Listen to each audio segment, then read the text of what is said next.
السلام عليكم ورحمة الله وبركاته.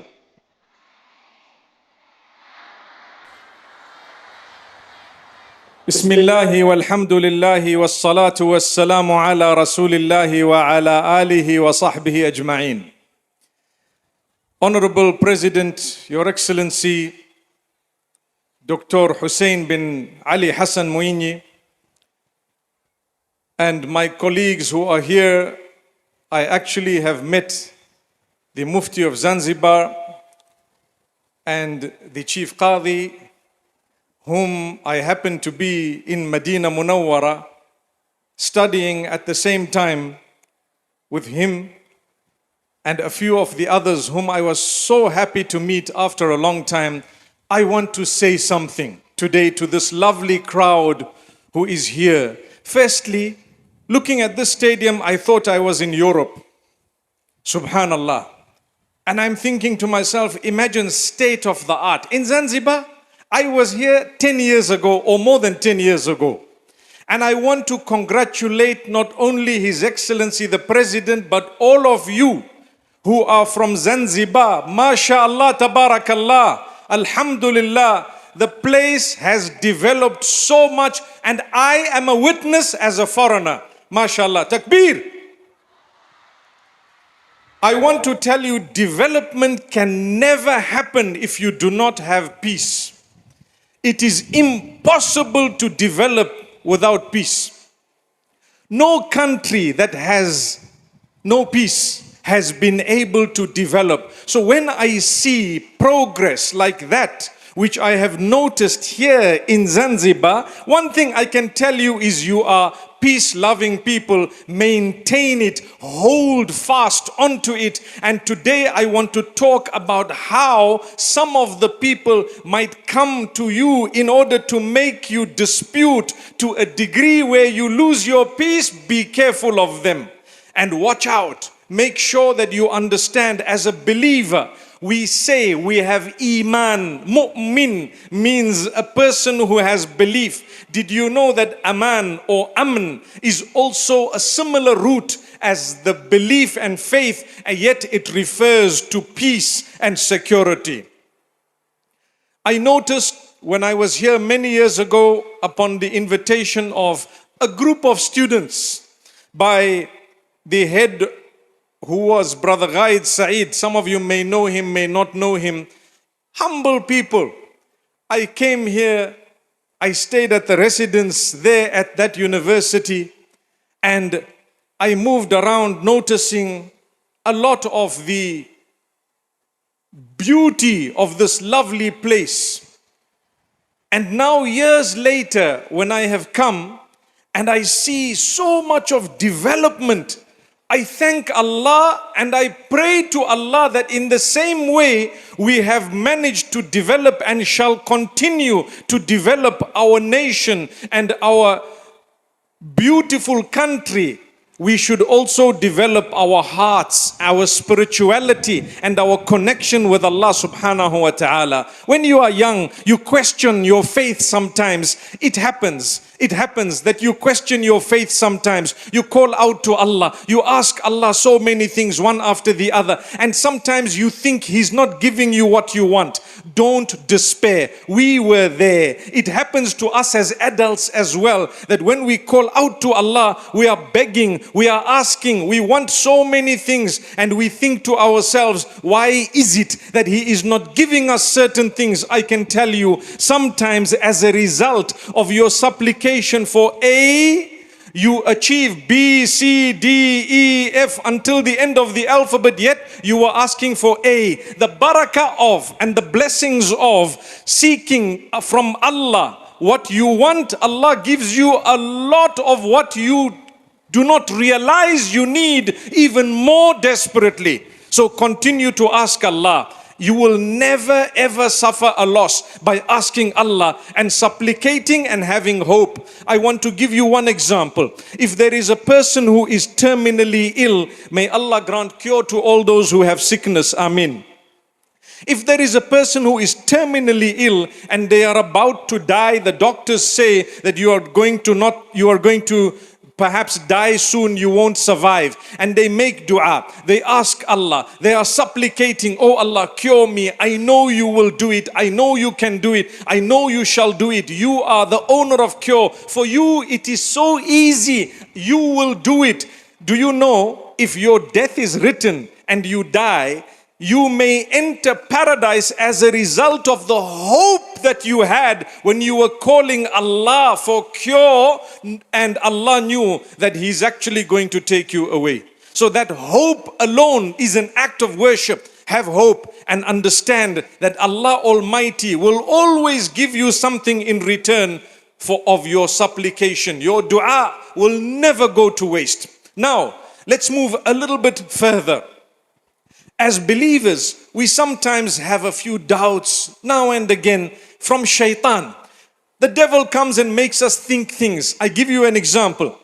When we dress in a specific way, sometimes people will tell us, why are you dressing like this? You need to be modern. You need to actually take off this dress. You need to remove it. So for them to say, take it off, they are considered modern and they are allowed to do that. But for someone like me to stand up and tell you, keep it on, they will say this guy is an extremist, this guy is a terrorist, this guy is whatever else. They use bad words. But all we are saying is your morality should not go down. Your values should not go down. Maintain your faith. People have already dipped into a lot of distance from Allah. People have dipped into the devil's pot and come out of it, and they are telling you, wallahi, we have seen the darkness and we will never go back there. That's why many reverts who come to Islam,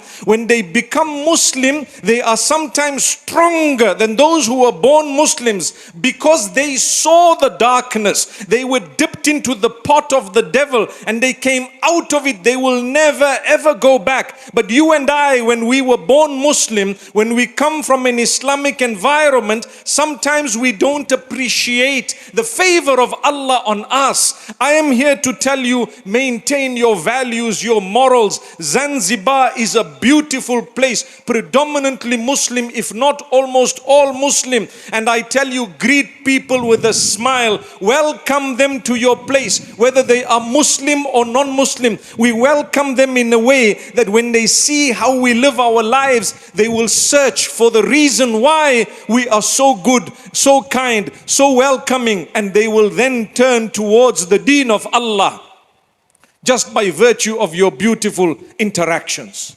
When Allah brings tourists to you because He has given you beauty of the island and beauty of so much coast that you have and beauty of so many other things, He brings people to you. It is your duty not to forget Allah. It is your duty rather to carry yourself with such dignity, so much of beauty. You know, as soon as they come, they automatically realize what we have is actually not as good as what they have in terms of contentment. We are happy. We are a nation who is at peace, and we will continue to be at peace by the favor of Allah.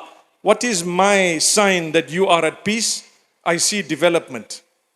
Like I said earlier, it is not easy. That's one sign, but it's the main sign. Peace. You see a lot of development. People can grow when everything is peaceful.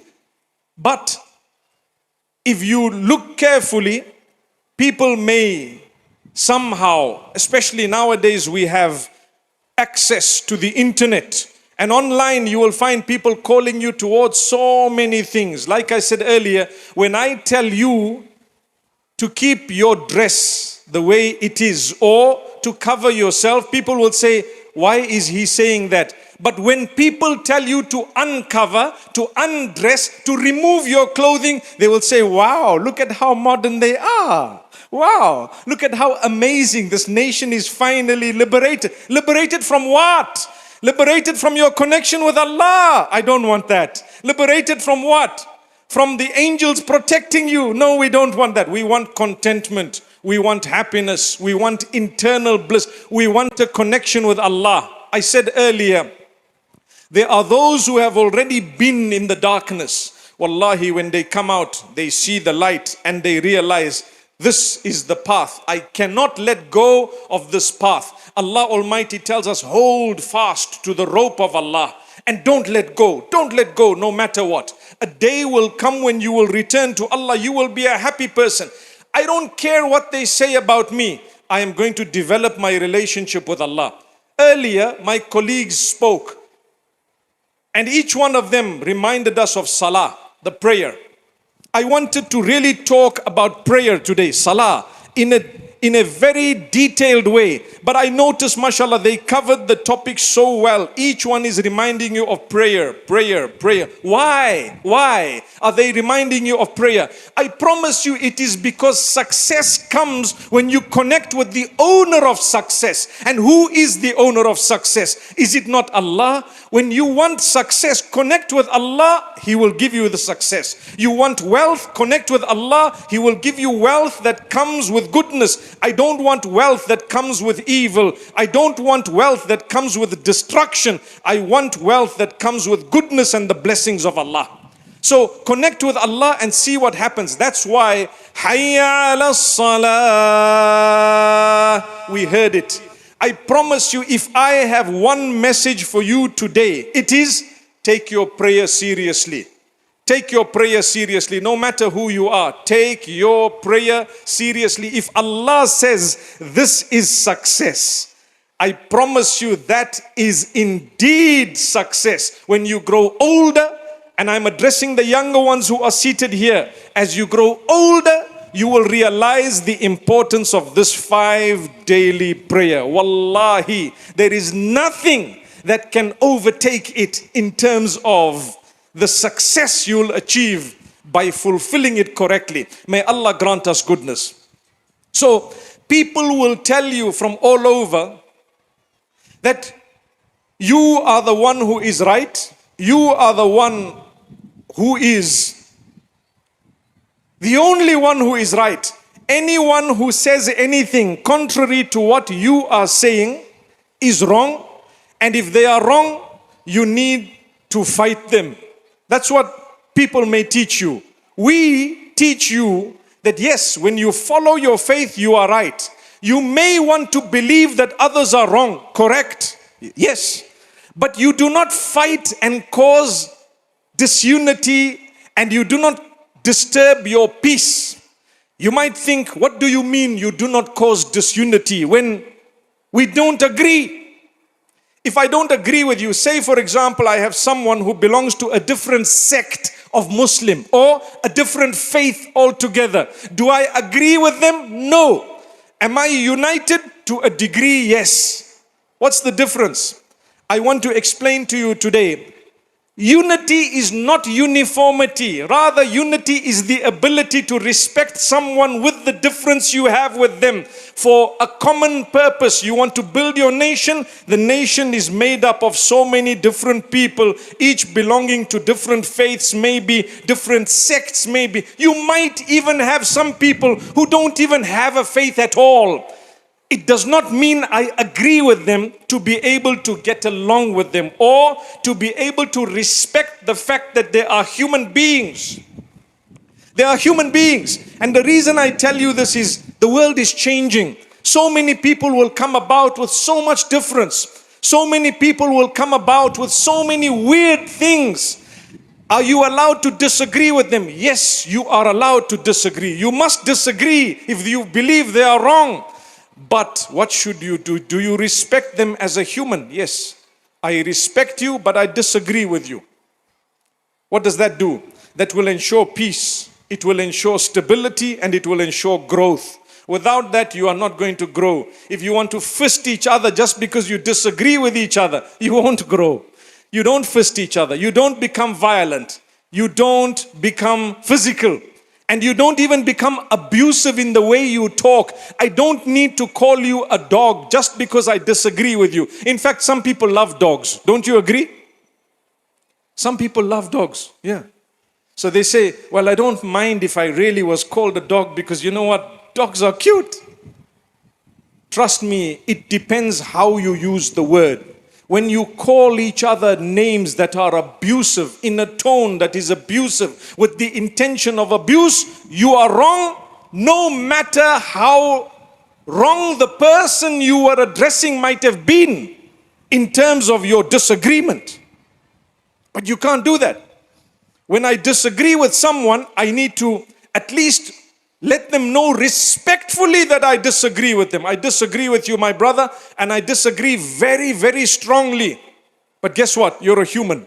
Let's talk about it. By me talking and addressing the matter, I may be able to convince that person that they are wrong. Or they might convince me that I was wrong, if in the case I was wrong, and they managed to talk to me and to put forward whatever evidences they were. But without that discussion, we're going nowhere. So I am here to tell you, make sure that you connect with Allah and you understand how to treat each other.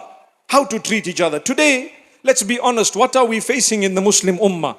We have different sects, different people. This one belongs to this sect, another one belongs to another sect, the other one belongs to a third sect. We will never be able to bring everyone together on one platform, in one sect, and say, right, you all need to believe exactly this and it's going to happen. It's not going to happen. It's not going to happen. So what do? I respect you, but I disagree with you on 2 or 3 things. I'm not going to say, you are not a Muslim, you are this. Nowadays they use the term, you are a kafir, you are this. For what? Why? Are they saying the shahada? Yes, they are. Well, at least call them Muslim. That is the entry point. Call them Muslim. And you know what? You can say, you are a Muslim, I disagree with 5 things that you are saying or doing. But the other 5,000 things, we are all one. We are one. The weakness of the ummah today is because we are being fragmented by this ideology where each one believes he's the only Muslim. I'm the only Muslim, that's it. We are fragmented, and if that fragmentation is going to happen, how are we going to ensure growth? Not just as a nation, but broader ummah. There won't be growth. If you look at what's going on across the globe against the ummah, you will realize it is primarily because we are fragmented. That's what it is. I believe, and I've traveled to so many countries, that where we are fragmented, there is an external enemy that is rejoicing and saying, wow, these people are in small groups. Don't allow that to happen. Don't allow that to happen. Learn to respect each other. Learn to come together. So let me talk of prayer from another angle altogether. Look, the call to prayer is called. How many times a day? 5 times. Who decided that? You did not. Allah decided it. And you have to adjust your life to what the Supreme Maker has said. In the same way, when you have rules and regulations, whether it's at your school, in your country, at your workplace, wherever it may be, someone above you has decided those rules, you will have to follow. You will have to follow the rules. When they say, this is the protocol, this is the rule, you need to get here at this time. School, they say, come at 8 o'clock. Can you just decide, I'm going to arrive at 9? They will punish you. They will penalize you. Maybe if you have a note to explain why you were late once or twice, they might excuse you. But if it is more than that, you will be penalized. So when Allah has disciplined you 5 times a day to fulfilling the connection with Him at specific times, one of the fringe benefits is that you become a disciplined person even with your timing. May Allah Almighty make us from among those. Then you stand in a row. The Imam says, Istawu, istawu. Doesn't he say that? Sawu sufufakum fa inna taswiyata sufufi min iqamati salah. Straighten the rows. Stand shoulder to shoulder. Stand all in one line. For indeed, straightening the row is part of the completion of your salah. Now, when you are standing next to someone you don't even know who he is, or you know who he is and you do not get along with him in the world because he has a business similar to yours, and you know what? You are now in competition with him in business, but in that prayer, your prayer is not complete if you're going to leave a gap there. You need to stand next to him. Why? No matter what, you are part of the ummah. You will have to stand next to the guy next to you. He is tall, he is short. You like him, you don't like him. He is a Muslim. You will have to stand in the same saf for that salah to be accepted. That is Allah training you to adjust yourself to fulfill His instruction, whether it suits you or does not suit you, for the betterment of the entire ummah above the benefit of yourself. I need to stand in a row. I'm one. I'm one of so many. I'm not alone. I can't achieve a thing alone. I can only achieve when there is a good team around me. If there is no good team, I will never achieve, no matter who you are. So this is why you stand in the saf. When the imam goes down, you go down. Why? You follow your leader. You can't just break your rules all on your own. This is part of the broader benefit of salah. It teaches you an element of respect. You know, the theme of this Light Upon Light in Zanzibar is peace, respect, and unity. Peace, respect, and unity. All these three are interconnected. You want peace, you will have to respect each other with a difference. And that's one thing I want to talk about always, that people think, we are not united. Wallahi, we are united. It doesn't mean because you are different from me in my thinking that I'm not united with you. I'm united, but I disagree with one or two things. If we were disunited because of disagreement in our own houses, none of us think the same. Husband and wife who love each other so much, they also have disagreements. They are united more than you can imagine.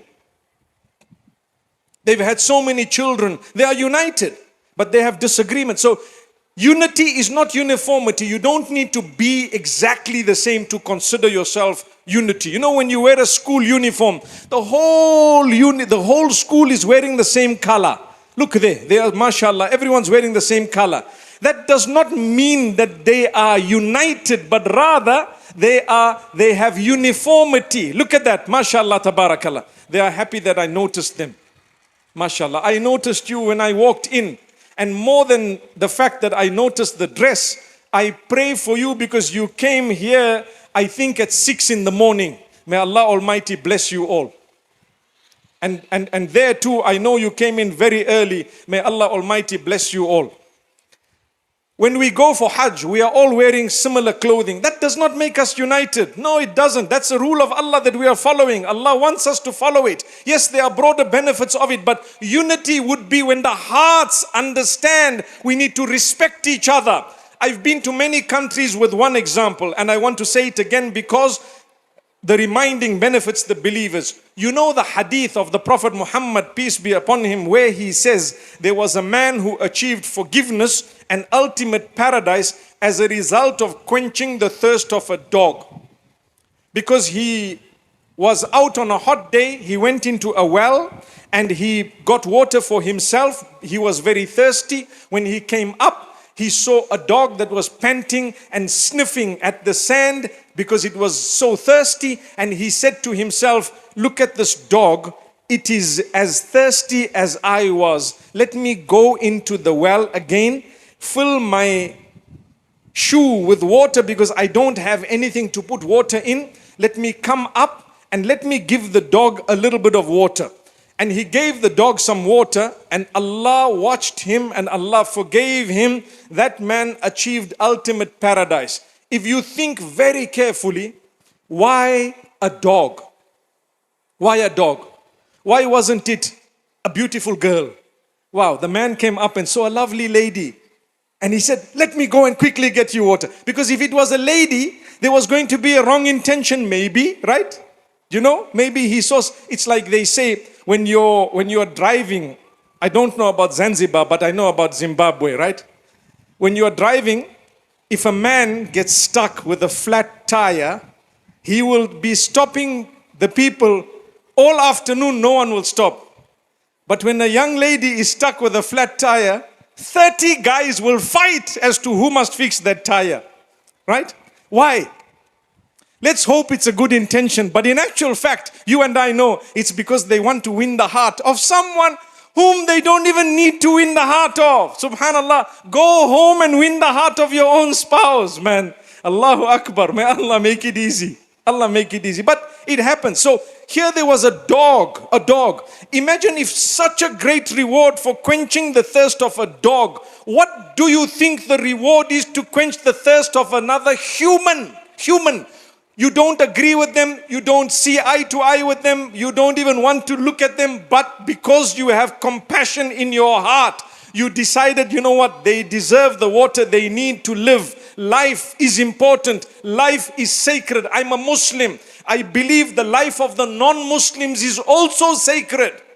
All human beings, the life is sacred. You don't just harm and take life away. No, that's not permissible in the Sharia, in Islam. Allah does not allow that. Allah tells you when you save the life of a dog or you quench the thirst of a dog, you will get a reward. Imagine what will be the reward when you quench the thirst of another human. Subhanallah. Subhanallah. Are we ready to help each other without knowing each other? Are we ready to reach out to people whom we don't know? Are we ready to reach out to those whom we disagree with? At least talk to them. At least get along with them. It will help you in so many ways. At least if you want to discuss some matters, discuss them respectfully. If you are prepared to do that, you will achieve a lot. If you are not prepared to do that, how will you grow? How will you develop? Who caused that person to come alive? Was it not the same maker who made you? Yes, it was. Who brought you on earth at the same time as that person? Was it not Allah? Today I am here. I am living in this era. You are also living in the same era. Who made me live at a similar time as you? Was it not Allah? It's Allah. So I am here, mashallah. The interaction needs to be something worth remembering. When someone meets you, make it a beautiful experience. When someone greets you, smile at them. Give them a good word. Say something. Let them remember that forever. They will remember where I met brother Suhail. He was such a lovely brother. And I will never forget that interaction. How do I know this? I know it because this is how he made me feel. Sometimes we make people feel so unwanted. But that was Allah. Allah made you interact with them and you failed the test. You failed the interaction. You failed it. Why should I fail? I must pass it. My brothers and sisters, let's fulfill our duty unto Allah. Better your relationship with Him. Two things. I spoke about prayer and I spoke about your values. Don't lose the connection with Allah. Take your prayer seriously, always. And number two, ensure you don't lose your values. Your standards are very high. Go higher, but don't go lower. Don't let anyone fool you into believing you need to lose yourself in order to modernize. You need to lose yourself in order to be liberated. No, we will modernize with the connection with Allah. Allah did not say don't have the latest technology. Allah did not say don't have the best roads. Allah did not say don't have the best houses, best vehicles. Allah did not say don't develop. He wants you to develop. He wants you to be the most modern. He wants you to have the best facility, but with the connection with Him. That's all He's saying. You must educate yourself, but connect with Allah and maintain that connection in the best way. See what Allah does for you. So may Allah Almighty protect the nation, guard this nation. Wallahi, if you want to witness greater growth, don't ever allow anything that happens in your life to make you become physical or violent or disrespectful. Because if that is the case, you will move backwards. You know, you might be surprised as a religious person standing in front of you talking about the importance of respecting with difference. The reason is we witness destruction in so many places. When we see goodness, it's our duty to remind you, this is a favor of Allah upon you. Consider it a favor and protect it in whatever way you can. Protect it. Look at people, care for them. These are my brothers. These are my sisters. Let me help. Let me protect. So what if they are not so kind to me? Let me continue to be kind to them. That's a believer. If they are not so kind to me, Let me continue to be kind to them because I am kind, because Allah loves those who are kind. Islam did not say be kind to those who are kind to you. No. Islam says be kind to everyone. Who says that? Allah. When you are kind to someone, you are kind in order to please Allah, not to please you as a human being. No. If you are happy, alhamdulillah, it's a bonus. But if you are not happy, it's okay. Allah is already happy. When you give to a poor person, you don't give to make the poor person happy. You are giving to make Allah happy. That's the intention. But the poor person will become happy as a result. As a result. Your primary intention is to please Allah. So here we are, a beautiful, beautiful stadium, like I say. And do you know what? The last time I came, what did I tell you? I stayed at the campus of Zanzibar University. Some of you might be familiar with exactly where I was. And this time I came, again, I felt I was in the Maldives for a moment. Where was I? I told these people, from the air, I'm looking, I see, wow, look at the blue water. Sheikh, it looks like we are flying over the Maldives. He said, what? I said, just look, look, look. Subhanallah. And we came in, they escorted us to a beautiful resort, Verdi. Whoa, Verdi. I'm looking at this place, I'm telling myself, is this really Zanzibar? I need to let the world know, please come to Zanzibar. Zanzibar, Hakuna Matata. Have you seen that one there? Please come to Zanzibar. I saw those brothers making a video where they had the picture and they were saying, welcome to Zanzibar, and they jumped into the water. I want to jump into the same water, inshallah. Inshallah. It's so beautiful. I want the world to know Zanzibar is a beautiful destination, halal friendly, amazing place. It has developed over the last 10 years and it will continue to develop, inshallah azza wa jal. When you are planning your holidays, wherever you are across the globe, consider Zanzibar, because wallahi you won't regret. Not only will you see beautiful beaches and lovely weather, you will witness the beautiful hearts of the lovely people of this nation. And you will also be treated with an amazing market where you can buy some of the best spices on earth. Do you agree? MashaAllah, MashaAllah. Beautiful. Some of the best spices on earth. So the spice market, when I recall the last time, just driving past and there was a beautiful smell, and I'm thinking to myself, just look at this place. I wish I could just become invisible in order to be able to walk through the way I wanted. MashaAllah. But well done. Wallahi, I'm here to congratulate you as a nation. The leadership and all the way down to the last person, you have done well. Preserve it. We are here to let the rest of the world know as well. This place is underrated. We need to let the world know it exists. And you know what? We need to let the world know, when you are planning your next break and holiday, consider Zanzibar. MashaAllah. Jazakumullah khair. May Allah protect you all. أقول قولي هذا وصلى الله وسلم على نبينا محمد والسلام عليكم ورحمة الله وبركاته.